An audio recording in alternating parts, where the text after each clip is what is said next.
Recientemente salió una jurisprudencia de tribunal colegiado que señala que la UMA no se debe de aplicar en tema de pensiones.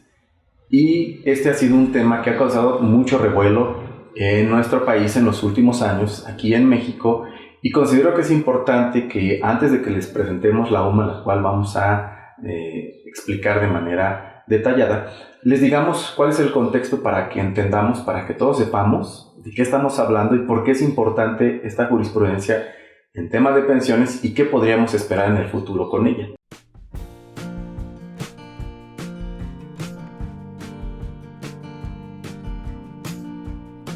Demos un poco de contexto. El salario mínimo surge como una búsqueda de que ninguna persona en México llegue a tener un ingreso menor de ese monto que ahí se indique. El salario mínimo en realidad nunca funcionó para ese objetivo. Era un monto tan bajo que resultaba muy difícil que hubiera algún trabajador que llegara a tener ese ingreso en empleos formales.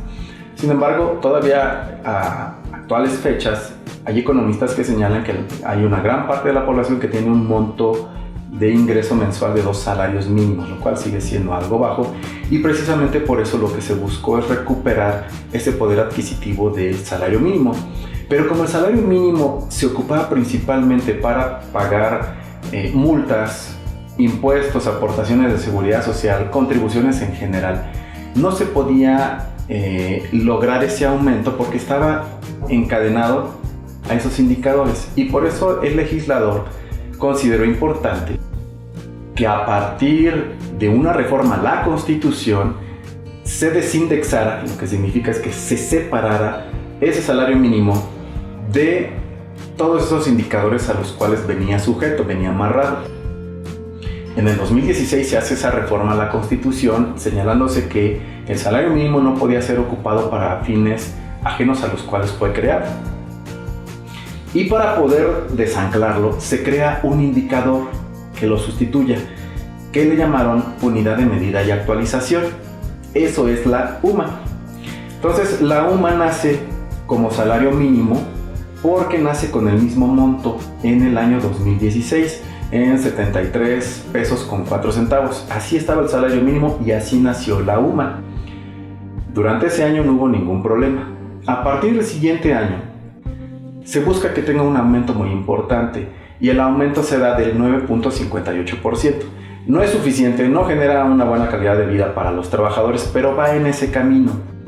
Y la UMA se estableció que iba a comportarse o iba a crecer de una manera diferente, iba a crecer de acuerdo a el incremento que tuviera el Índice Nacional de Precios del Consumidor, es decir, la inflación. Por eso la UMA nace como salario mínimo, pero se desarrolla como inflación. En ese 2017 el salario mínimo crece 9.58% y la UMA crece un 3.36%, quedando el monto del salario mínimo en 80.04 pesos y el de la UMA en 75 pesos con 49 centavos. Ahí hay una diferencia de casi 5 pesos. Para el siguiente año, en el 2018, el salario mínimo vuelve a tener otro incremento importante del 10.4% aproximadamente, mientras que la UMA crece un 6.67%. El salario mínimo queda en 88 pesos con 36 centavos, mientras que la UMA queda en 80 pesos con 6 centavos. Así es como van en el 2018. Y para el 2019 nuevamente el salario mínimo llega a tener otro aumento del 16.2% aproximadamente, mientras que la UMA aumenta un 4.83%, quedando el salario mínimo en 102 pesos con 68 centavos y la UMA en 84.49. Aquí ya estamos hablando de 15 pesos aproximadamente de diferencia entre salario mínimo y UMA. Y es importante que les indique que ahorita me estoy refiriendo al salario mínimo general, porque también se creó un salario mínimo para la zona de la frontera, porque el legislador consideró que era importante que el salario en esa zona cercana a la frontera con nuestro vecino país del norte, con Estados Unidos, fuera mayor para que pudiera alcanzar de una manera más rápida y competir con los salarios que se pagan en ese país. Pero para temas de pensiones, como es importante el salario mínimo general, es por eso que doy esos montos.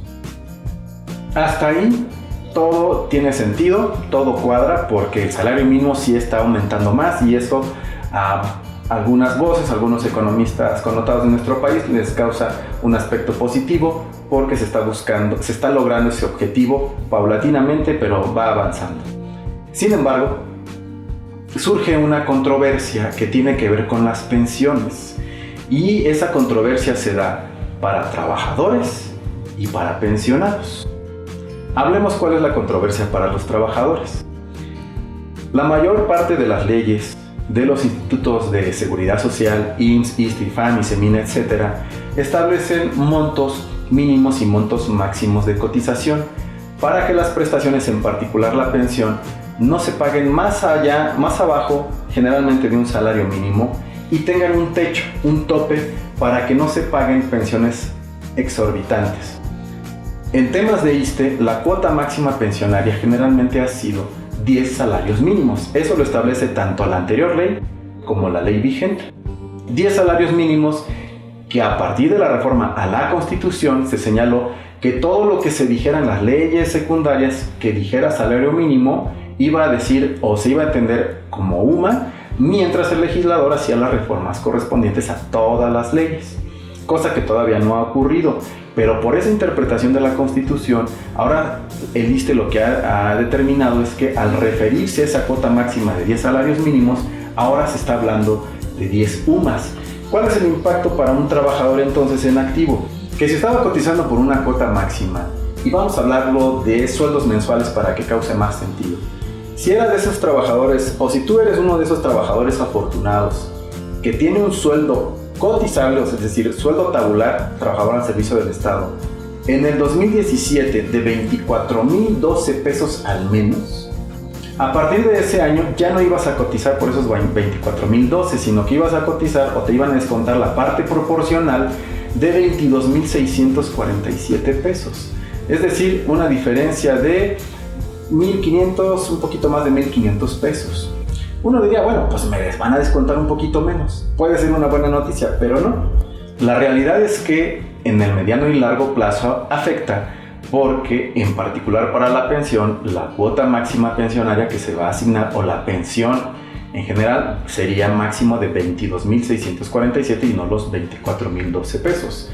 Para el 2018 sería lo mismo, las cotizaciones serían hasta por un monto máximo de 24,180 y no los 26,512. Y para el 2019, el monto máximo de cotización sería por los 25,347, que equivalen a 10 UMAS al mes, y no los 30,804, que equivalen a la cuota máxima de 10 salarios mínimos por el mes. Entonces ya para este 2019 estamos hablando de una diferencia incluso de más de 5,000 pesos mensuales. Entonces los trabajadores al servicio del Estado actualmente tienen esa inquietud porque desean que las cotizaciones se hicieran por salario mínimo hasta esa cuota máxima y no por UMAS. Y la realidad es que son muy pocos los trabajadores al servicio del Estado que cotizan por esa cuota máxima. En particular, los que tienen esa posibilidad son los trabajadores del magisterio, los maestros. ¿Por qué? Porque tienen carrera magisterial, porque tienen doble plaza, o simplemente porque su sueldo tabular, el sueldo que cotiza, ese que es del concepto 0, 1 o 7, ese llega a ser incluso a veces hasta mayor que esa cuota máxima pensionaria, y se los topan. Y ellos lo que desearían es que el tope fuera, sí que existe ese tope, cual también ya fue declarado constitucional por Suprema Corte, que fuera por 10 salarios mínimos y no por 10 UMAS. Eso es con el tema de los trabajadores. ¿Qué pasa ahora con los pensionados? Bueno, puede ser que haya un pensionado que haya tenido precisamente la cuota máxima la mayor parte de su vida pensionada o su vida pensionaria, y que a partir del 2017 se haya topado ya no a esos 10 salarios mínimos, sino a 10 UMAS. Y entonces los pensionados se quejan porque les gustaría que se siguiera aplicando ese indicador de salario mínimo en vez de UMA. Y el segundo aspecto que afecta o que incide en los pensionados del ISSSTE, en particular los pensionados entre el 93 y el 2001, es que cuando a ellos los pensionaron, la ley establecía que se les tenía que incrementar su pensión de acuerdo al salario mínimo. Pero si ahora se aplicase otro indicador ajeno al salario mínimo, pues ellos quisieran que se les aplicara el aumento del salario mínimo. Enfatizo, pensionados del 93 al 2001, porque la ley establece solamente con ellos que se debe considerar ese indicador del salario mínimo. A los otros pensionados de antes del 93 y después del 2001 tenemos varios videos sobre cómo el ISSSTE debe de aumentar la pensión, y ahorita mismo está apareciendo una liga para que ustedes lo puedan seguir, de este lado, para que puedan ver cómo el ISSSTE tiene la obligación de aumentar su pensión. En este video hicimos una contextualización del salario mínimo y la UMA y por qué está causando tanto ruido, y en un próximo video les vamos a explicar ahora sí a detalle la jurisprudencia de la UMA y el impacto que puede tener de manera general o no a los pensionados, en particular pensionados del ISSSTE. No deje de verlos porque seguramente esta información le va a resultar de mucha utilidad.